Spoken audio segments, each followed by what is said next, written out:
tell my audience what the Jalisco cartel is, who this leader, El Mencho, was, and how significant this may be. He was the most feared enforcer in all of Mexico. Untouchable, unstoppable, running his own cartel and winning a war against the most brutal criminal organization on the planet. Well, first, Mencho, thank you so much for having me. The Jalisco New Generation cartel, it's only been in existence for about just over a decade. And it was created and founded by El Mencho, the leader who was killed yesterday. And in a decade time, in just over a little over 10 years, from an unknown group, he made it into the most powerful Mexican cartel that we see right now currently active. And even to many points, I would make the argument it is the most powerful criminal organization in the world. Everyone thought he was going to pull it off. Then, in a single moment, it all came crashing down. What happened next was so disturbing that even seasoned journalists refused to report the full details. 48 hours. That is how long they kept him alive. If you think you know how this story ends, you do not, because nothing could prepare you for what El Mencho did to the man who betrayed him. In the early hours of a morning that started like any other in the state of Jalisco, Mexico, a man was sitting quietly, surrounded by armed men. He wasn't there by choice. His name was Carlos Enrique Sanchez Martinez, though almost no one knew him by that name. To the people who feared him, to the people who worked alongside him, and to the people who ultimately ended his life, he was known simply as El Cholo. What happened to him in the days that followed his capture is one of the most disturbing stories to come out of Mexico's ongoing drug war. And in a conflict that has produced no shortage of disturbing stories, that is really saying something. Before getting into who El Cholo was and what he did, it is important to understand the world he lived in, because without that context, the events surrounding his death make very little sense. Mexico's drug trade is not one organization.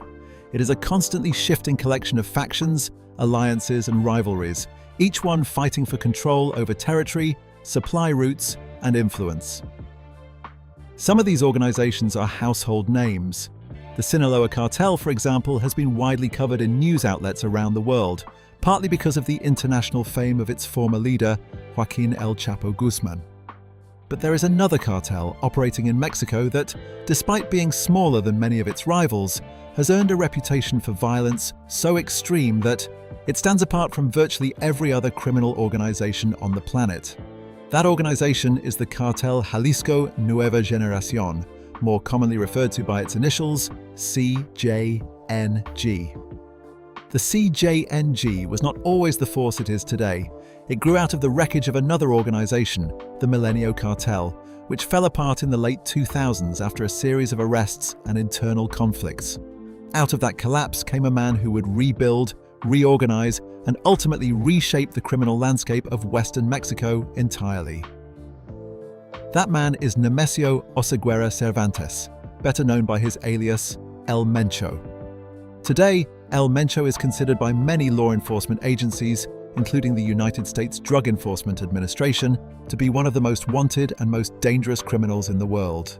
The DEA has offered a reward of $10 million for information leading to his arrest.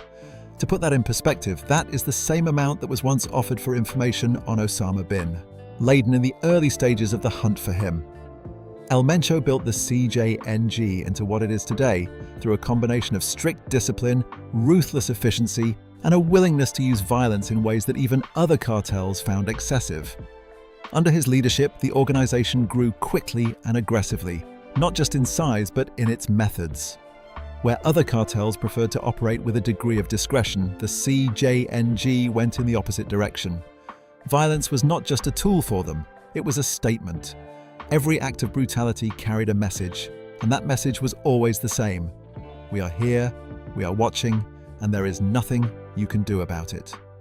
One of the clearest examples of this approach is how the CJNG handles the bodies of its victims. For years, other cartels had worked hard to make their victims disappear. The Sinaloa cartel, for instance, employed a man known as El Pozolero, whose job was to dissolve the bodies of cartel victims in acid. This was not unusual. Across the criminal underworld, making evidence disappear was considered basic operational practice. The CJNG rejected this entirely. Rather than hiding their violence, they broadcast it. Victims were killed in public spaces.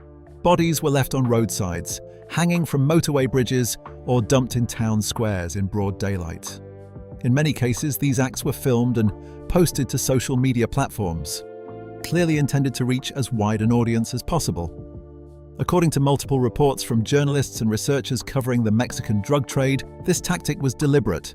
It was designed to send a message not just to rival organizations, but to ordinary citizens and government officials alike.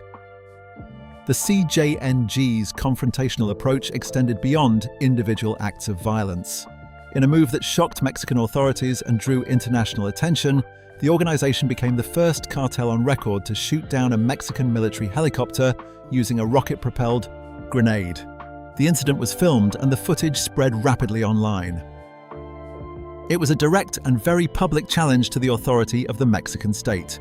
There have also been credible reports that the organization attempted to acquire military-grade weaponry, including belt-fed machine guns, through contacts in the United States. While some of the more extreme details of these reports remain unverified, what is not disputed is that the CJNG has consistently demonstrated a willingness to engage in open-armed conflict with Mexican security forces. The scale of violence connected to the CJNG goes well beyond firefights with soldiers or targeted killings of rival gang members. Civilians have consistently found themselves caught in the crossfire.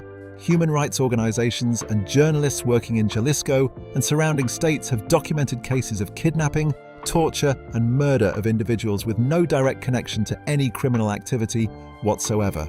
There are accounts of children being taken. There are accounts of elderly residents being killed. Pregnant women have not been spared.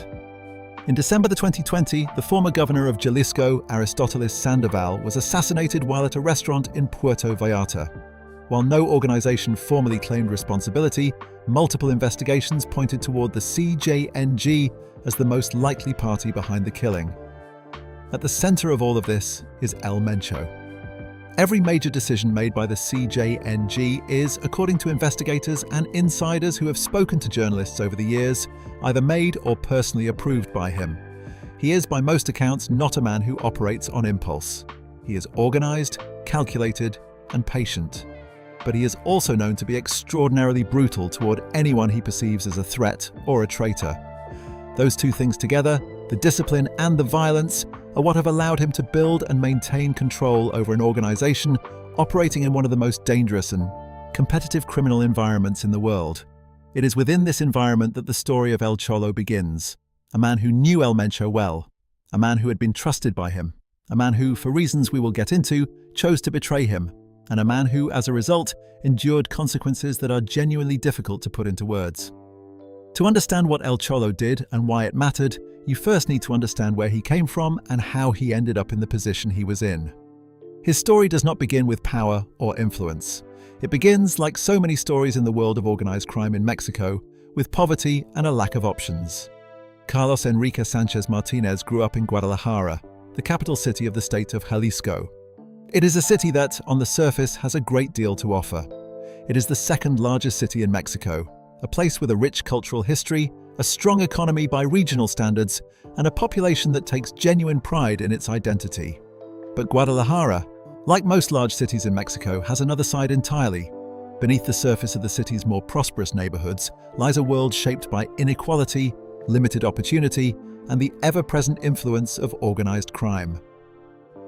For young men growing up without much in the way of financial stability or social mobility, the drug trade has long offered something that legitimate employment often cannot: money, status, and a sense of belonging. It was in this environment that El Cholo found his footing. The specific details of his early life are not widely documented, which is not unusual for individuals who spend their formative years operating outside the law. What is known is that he entered the drug trade early and that he was, by all available accounts, good at it. Not good in the sense of being a strategist or a businessman, but good in the sense that mattered most in the world he had entered. He was effective, he was reliable, and he was willing to do what needed to be done, without hesitation. In the criminal organizations that operate across Mexico, those qualities are not just valued, they are essential. A man who can be trusted to carry out orders, who does not flinch when things get difficult, and who does not talk when he should be quiet, is worth more than almost anyone else to a cartel boss looking to consolidate control. El Cholo's path eventually brought him to the Milenio Cartel, one of the dominant criminal organizations operating in western Mexico in the early 2000s. The Milenio Cartel was led at the time by Armando Valencia Cornelio, a figure known by the alias El Maradona, a reference to the Argentine football player whose skills on the pitch apparently reminded someone at some point of Valencia Cornelio's own particular talents. Under El Maradona's leadership, the Milenio Cartel controlled significant drug trafficking routes through Jalisco and the surrounding states. It was a powerful outfit, and working for it meant access to resources and protection that independent operators simply did not have. It was within the Milenio Cartel that El Cholo first crossed paths with Nemesio Oseguera Cervantes, the man who would become El Mencho. At this stage, El Mencho was not the all-powerful figure he would later become. He was, like El Cholo, working as a sicario, an enforcer, a man whose job was to protect the cartel's leadership and carry out acts of violence when the organization required it. Both men served in similar roles, protecting El Maradona and carrying out the organization's more violent operations. It was during this period that the two men developed what appears, from the outside at least, to have been a genuine relationship. They were not just colleagues, they worked closely together, spent time together, and developed what El Cholo would later describe in the confession he was forced to record as a close bond. When the Milenio Cartel began to fall apart in the late 2000s, the bond between the two men was tested and ultimately proved durable, at least for a while. The cartel's leadership was decimated by a combination of government pressure and internal conflict. Key figures were arrested, others were killed. The organization that had once controlled major trafficking corridors through Jalisco began to fracture and collapse. For most people involved, this would have been the end. When a criminal organization falls apart, the men at the bottom of the hierarchy rarely survive the transition intact. They get absorbed by rival outfits, they get arrested, or they simply disappear. El Mencho was not most people. Rather than accepting the collapse of the Milenio Cartel as the end of the road, he used the chaos as an opportunity. He worked to hold together as much of the organization's infrastructure as he could, drawing on the loyalty of men who trusted him and the fear of those who did not. Over time, he reorganized what remained of the Milenio Cartel into something new. He renamed it. He restructured it. And he positioned himself not as a middle-ranking enforcer, but as the man in charge. The organization that emerged from this process was the Cartel Jalisco Nueva Generación, the CJNG, and El Mencho was its undisputed leader. Throughout this entire process, El Cholo was at El Mencho's side. He had been there during the collapse of the Milenio Cartel. He had watched El Mencho hold things together when everything around them was falling apart. And when the CJNG formally came into being and El Mencho consolidated his control in 2011, El Cholo was elevated to the position of the boss's personal sicario. In practical terms, this meant that he was not just carrying out hits for the organization in general, he was carrying out hits specifically ordered by El Mencho himself. He was the man El Mencho called when he needed something done quietly and done properly. That is about as close to the top of a cartel's hierarchy as an enforcer can get without actually running the organization. For a period of time, this arrangement appeared to work. El Cholo was effective in his role. He was trusted, and the CJNG, under El Mencho's leadership, was growing rapidly, expanding its territory and its influence across Jalisco and beyond. But something was beginning to shift beneath the surface of that arrangement. El Cholo, by all accounts, was not a man who was comfortable simply following orders indefinitely. He had his own ideas about how things should be done. He had his own instincts, his own judgments, and his own ambitions. None of that is necessarily unusual.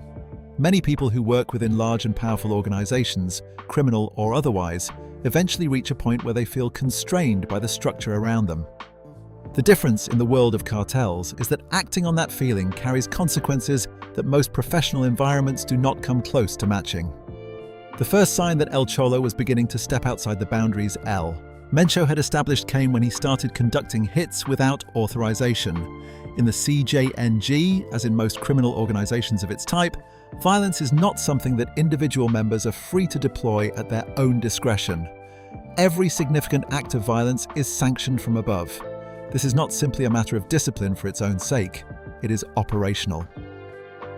Unsanctioned violence draws attention, disrupts carefully maintained balances of power, and creates problems that the leadership then has to manage. El Mencho, who was known for being methodical and strategic in his approach, would not have taken kindly to one of his men acting outside that structure, no matter how trusted that man was. When a cartel loyalist named Marcos Hernandez, who served as the organization's financial operator, reported El Cholo's unauthorized activities to El Mencho, the situation reached a critical point. El Mencho was furious, but the situation was not yet irreversible. In the world of cartels, loyalty is everything, but it is also something that can be repaired under the right conditions, with the right approach. Had El Cholo chosen at this point to acknowledge what he had done, to approach El Mencho directly and ask for forgiveness, there is a reasonable possibility that the matter could have been settled. It would not have been comfortable, it would not have been easy, but it could have been done. El Cholo did not do that. Instead, he killed Marcos Hernandez. By eliminating the man who had reported him, El Cholo may have believed he was solving his problem. In reality, he was making it dramatically worse. Killing a senior cartel figure without El Mencho's approval was not just another act of insubordination, it was a declaration.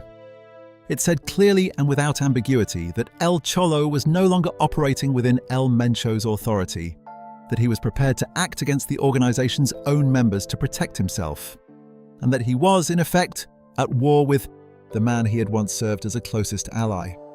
What followed confirmed it. Rather than attempting any kind of reconciliation, El Cholo left the CJNG entirely. He took a number of men with him, individuals who had chosen to follow him rather than remain loyal to El Mencho, and with those men he formed his own organization. It was called the Nueva Plaza Cartel. The friend had become the enemy, the trusted enforcer had become the threat, and El Mencho, a man not known for letting things go, had a new problem sitting right in the middle of his territory. When El Cholo walked away from the CJNG and took a group of men with him, he was not simply leaving a job. He was taking something that belonged to El Mencho, and in doing so, he was making a statement that would demand a response. In the world of cartels, defection is not treated as a resignation, it is treated as an act of aggression. And the response it produces is never administrative, it is always violent. The immediate damage El Cholo caused to the CJNG was significant. He did not leave quietly or empty-handed. Among the men who followed him out of the organization were several individuals who held senior positions within the cartel structure. Most notably, he took Eric Valencia Salazar with him, a man known by the alias L85 who had been serving as the CJNG's head of logistics. Losing a logistics chief is not a minor inconvenience for a criminal organization. The movement of drugs, weapons, money, and people across large stretches of territory requires careful coordination, and the individuals who manage that coordination are not easy to replace. The fact that El Cholo was able to bring someone of that seniority with him when he left suggested two things. First, that his influence within the organization had been deeper than El Mencho may have realized. And second, that the resentment or dissatisfaction that had driven El Cholo toward rebellion was not entirely his alone. El Mencho's response came quickly. He declared war on El Cholo and the newly formed Nueva Plaza cartel and ordered that El Cholo be killed. This was not a surprising move. It was in fact the only move available to him. Allowing a former enforcer to walk away with key personnel and establish a rival organization in the same territory would have sent a message to every other member of the CJNG that defection was a survivable option. El Mencho could not afford that perception to take hold. The authority of a cartel boss rests almost entirely on the belief that crossing him is not something anyone walks away from. The moment that belief weakens, the entire structure becomes vulnerable. What was perhaps more surprising was how poorly the initial attempt to eliminate El Cholo went. El Mencho dispatched a hit squad with orders to take out his former enforcer. The attempt failed. Not only did it fail, but El Cholo turned it around entirely. He killed the man who had been sent to lead the operation against him. This was a significant moment. And not just in practical terms. By eliminating the head of the hit squad, El Cholo was sending a very deliberate message back to his former boss. He was saying that he knew how El Mencho operated, that he had anticipated the response, and that he was prepared for it. That is the kind of message that does not go unnoticed, and it did not. The failed assassination attempt set the tone for a conflict that would go on to consume large parts of Guadalajara and the surrounding region. Both sides had experienced fighters, both sides had weapons and resources, and crucially, El Cholo's men had something that gave them a genuine tactical advantage in the early stages of the conflict. They knew the CJNG's methods from the inside. They had been part of the organization. They understood how it operated, how it communicated, and how it responded under pressure. That kind of institutional knowledge is extremely difficult to counter, and it showed in the early exchanges of the war. But El Cholo was not content to rely solely on the knowledge his men had carried out of the CJNG. He understood that in a prolonged conflict against an organization the size and capability of the CJNG, he would need outside support. And so he made a decision that changed the dynamics of the war entirely. He reached out to the Sinaloa cartel. The Sinaloa cartel is, by most measures, the largest and most powerful drug trafficking organization in Mexico. It has operations that stretch far beyond Mexico's borders, with distribution networks across the United States, Europe, and beyond. Its reach and its resources dwarf those of virtually every other criminal organization in the country, including the CJNG. The two cartels had been rivals for years, competing for territory and influence across multiple Mexican states. For the Sinaloa cartel, an alliance with El Cholo and the Nueva Plaza cartel represented an opportunity. Here was a group of experienced fighters with intimate knowledge of CJNG operations, already engaged in active conflict with their mutual enemy and looking for support. It was, from the Sinaloa cartel's perspective, a straightforward calculation. The alliance changed everything. With Sinaloa's backing, the Nueva Plaza cartel gained access to resources, weapons, and networks that it simply could not have assembled on its own in such a short space of time. The Sinaloa cartel also began using the Nueva Plaza cartel as an instrument in their broader conflict with the CJNG, directing El Cholo's men toward targets that served Sinaloa's strategic interests. In exchange, the Nueva Plaza cartel was granted control over important sections of territory in Jalisco and several of Mexico's western states, areas that had previously been firmly within the CJNG's sphere of influence. For a period, the momentum of the war shifted noticeably in El Cholo's favor. The CJNG, which had grown accustomed to operating with a degree of dominance in Jalisco that went largely unchallenged, was suddenly facing a credible threat on its own ground. El Mencho's organization was being attacked by men who knew it well, supported by the financial and logistical weight of the country's most powerful cartel. Reports from journalists and researchers covering the conflict during this period indicate that the CJNG was struggling to contain the situation. Whatever tactics El Mencho was deploying, they were not producing the results he needed. The city that bore the greatest cost of this conflict was Guadalajara. As the capital of Jalisco and the main urban center in the state, it was the natural focal point for a war being fought over control of the region. The residents of the city, the vast majority of whom had no connection to either organization, found themselves living inside an active conflict zone. The violence was not contained to remote areas or quiet border towns. It played out in the streets, in the markets, in the neighborhoods where ordinary people went about their daily lives. The impact on civilians was severe and well documented. In 2018, 3 film students from the University of Guadalajara were driving home from their campus when they were stopped and taken by members of the CJNG. The men had reportedly been mistaken for members of the Nueva Plaza cartel. They were killed. Their deaths caused widespread outrage across Mexico and brought significant national and international attention to the situation in Guadalajara. The case became a symbol of the broader human cost being paid by ordinary people caught between 2 criminal organizations fighting a war that had nothing to do with them. Beyond individual incidents, the general atmosphere in the city during the height of the conflict was one of pervasive fear and instability. Public buses were set on fire. Shootouts took place in broad daylight on busy streets. Bodies were found in public places with a regularity that normalized what should by any measure have been extraordinary. Businesses closed. People changed their routines to avoid areas known to be particularly dangerous. The city's residents, according to accounts gathered by journalists covering the region at the time, lived with a constant awareness that violence could erupt anywhere and at any moment.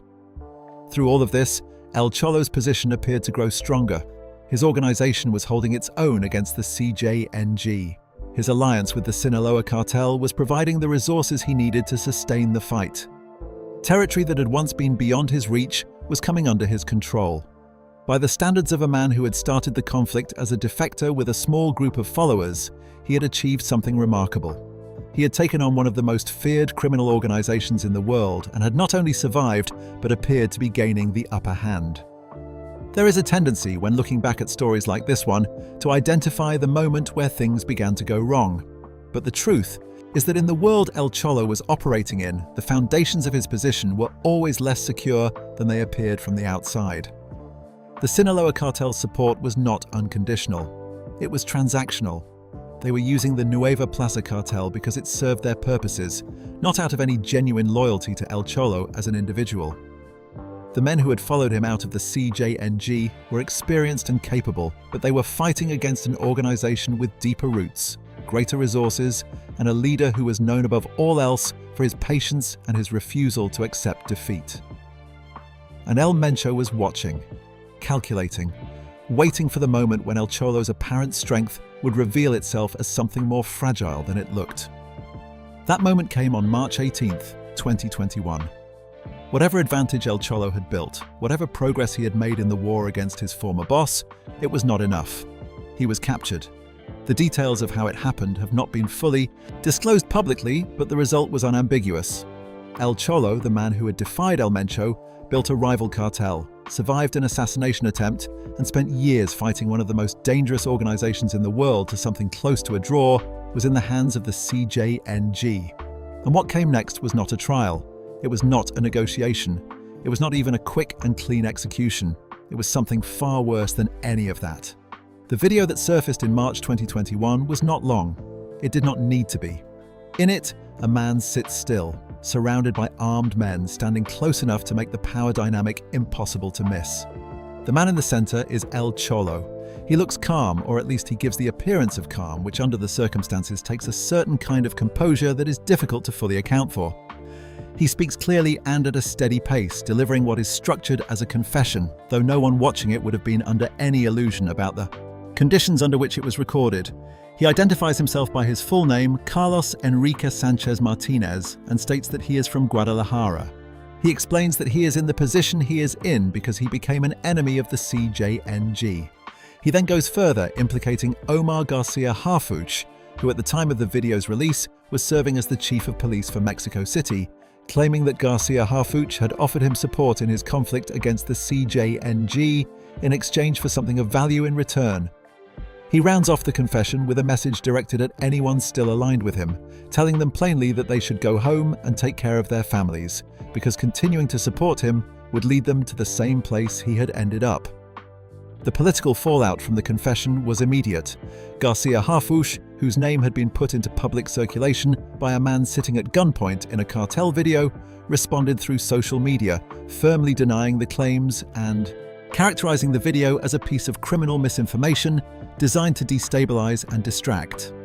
Several other public officials and law enforcement figures who were named or referenced in the clip found themselves under scrutiny, and a number of them lost their positions in the aftermath.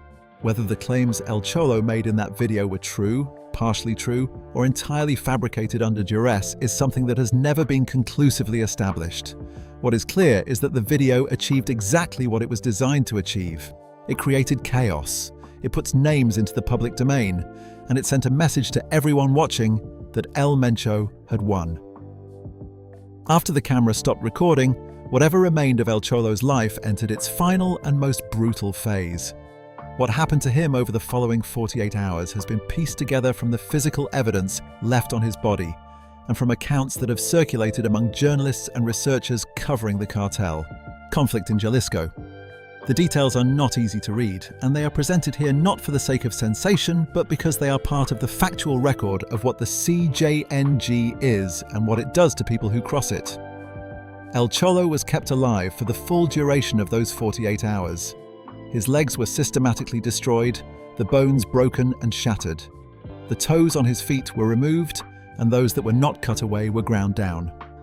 His ribs were broken, the damage to his chest consistent with repeated and sustained impact. At some point during those 2 days, he was electrocuted. His eyes were gouged from their sockets, and in what appears to have been one of the final acts carried out before his death, his tongue was clamped in a vice and pulled from his mouth. He was then shot twice in the head. His body, or what was left of it after 2 days of sustained torture, was wrapped in a plastic bag and left on a public bench in Guadalajara, in keeping with the CJNG's long-established practice of using public spaces as stages for the display of their violence. The reaction from El Cholo's allies was, in its own way, as telling as anything else about the situation. The Sinaloa cartel, which had backed him throughout the conflict, said nothing. The Nueva Plaza cartel, the organization he had built and led, said nothing. Eric Valencia Salazar, the former CJNG logistics chief who had followed El Cholo out of the organization and stood alongside him through the years of conflict, said nothing. The silence was not grief, it was self-preservation. El Mencho had demonstrated with absolute clarity what the cost of opposition looked like. No one wanted to be the next name on the list. The story of El Cholo does not end with any kind of justice or resolution. There is no courtroom scene, no moment of accountability for the men who carried out what was done to him. El Mencho remains at large. The DEA's $10 million reward for information leading to his arrest remains unclaimed. The CJNG continues to operate across Jalisco and beyond, and by most assessments, its power and reach have only grown in the years since El Cholo's death. The organization that El Cholo gave everything to fight is, by most measures, stronger today than it was when he first turned against it. What his story leaves behind is not a lesson in the traditional sense. It is not a straightforward morality tale about crime and consequences, though those elements are present. It is something closer to a document, a record of what life and death look like inside one of the most violent criminal environments on earth. El Cholo made choices, some driven by ambition, some by pride. Some perhaps by a genuine belief that he could win. He could not. And the manner in which he lost tells you more about the world he was operating in than almost anything else could. For the people of Guadalajara, the conflict between El Cholo and El Mencho left behind damage that outlasted both the war and the man who started it. The 3 film students killed in 2018 never came home. The families displaced or destroyed by years of street-level violence did not get their lives back when the fighting eventually subsided. The city absorbed the cost of a war it did not choose and had no means of stopping. That is the part of the story that rarely makes it into the headlines, but it is the part that matters most to the people who actually lived through it. El Mencho, as of the time of writing, remains one of the most wanted men in the world. His cartel continues to operate with a level of brutality that sets it apart even in a country that has seen extraordinary levels of cartel violence over the past 2 decades. And the fate of El Cholo, the man who knew him best and chose to stand against him, continues to serve its intended purpose. It is a warning, one that, by all available evidence, people are still listening to.